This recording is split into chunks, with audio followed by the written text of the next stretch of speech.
जय श्री राम दोस्तों।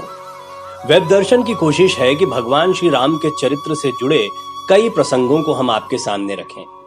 यूं तो वाल्मीकि रामायण और रामचरितमानस से ही हम श्री रामचंद्र के चरित्र के बारे में जानते हैं, लेकिन इसके अलावा कंब रामायण, आनंद रामायण, आध्यात्म रामायण जैसे रामायण के कई रूप हमारे सामने मौजूद हैं। रामायण के इन रूपों में भी कई रोचक कथाएं मिलती हैं। रोचक होने के साथ साथ ये कथाएं मोटिवेशन से भी भरपूर हैं। इसीलिए हम कुछ चुनिंदा कथाओं को आपके सामने पेश कर रहे हैं। आज हम एक रोचक कथा अध्यात्म रामायण से सुनाने जा रहे हैं।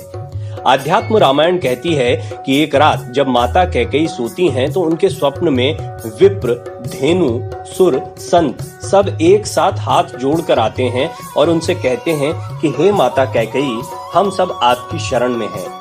महाराजा दशरथ की बुद्धि जड़ हो गई है, तभी वो राम को राजा का पद दे रहे हैं। अगर प्रभु राजगद्दी पर बैठ गए तब उनके अवतार लेने का मूल कारण ही नष्ट हो जाएगा। माता, संपूर्ण पृथ्वी पर सिर्फ आप में ही ये साहस है कि आप राम से जुड़े अपयश का विष पी सकती हैं। कृपया प्रभु को जंगल भेज के सुलभ करिए। युगों युगों से कई लोग उद्धार होने की प्रतीक्षा में हैं। त्रिलोक स्वामी का उद्देश्य भूलोक का राजा बनना नहीं है। अगर वनवास नहीं हुआ तो राम इस लोक के प्रभु ना हो पाएंगे माता। ये कहते कहते देवता घुटनों पर आ गए। माता कैकेयी की आंखों से आंसू बहने लगे।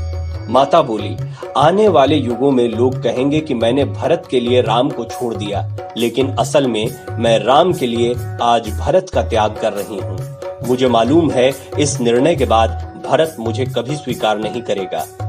रामचरितमानस में भी कई जगहों पर इसका संकेत मिलता है। जब गुरु वशिष्ठ दुखी भरत से कहते हैं, सुनो भरत भावी प्रबल, बिलखि कहूं मुनिनाथ, हानि लाभ जीवन मरण, जस अपजस विधि हाथ।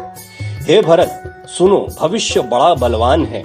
हानि लाभ जीवन मरण और यश अपयश ये सब विधाता के ही हाथ में हैं।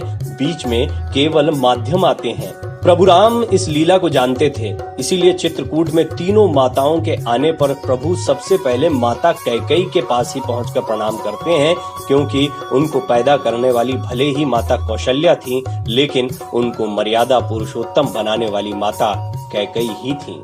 इसीलिए भगवान श्री रामचंद्र के जितने भी चरित्र लिखे गए, उनसे हमें कुछ न कुछ सीखने को मिलता है। रामायण के अन्य प्रसंगों में या कथाओं में या टेलीविजन की रामायण पर आपको कैकेयी एक नकारात्मक रूप में दिखाई देती हैं, लेकिन सत्य ये है कि हमारे वेदांत कभी भी किसी को नकारात्मक रूप में नहीं रखते हैं। हर एक की स्थिति का एक प्रयोजन होता है। इसी तरह अध्यात्म रामायण में माता कैकेयी के दशरथ को विवश करने के पीछे भी एक प्रयोजन था, जिसकी सुंदर कथा आज हमने आपको बताई। जय श्री राम। वेब दर्शन का कंटेंट आपको पसंद आता है? इसी तरह अपना प्यार और स्नेह देते रहें। चैनल को शेयर, सब्सक्राइब और वीडियो को लाइक करना न भूलें।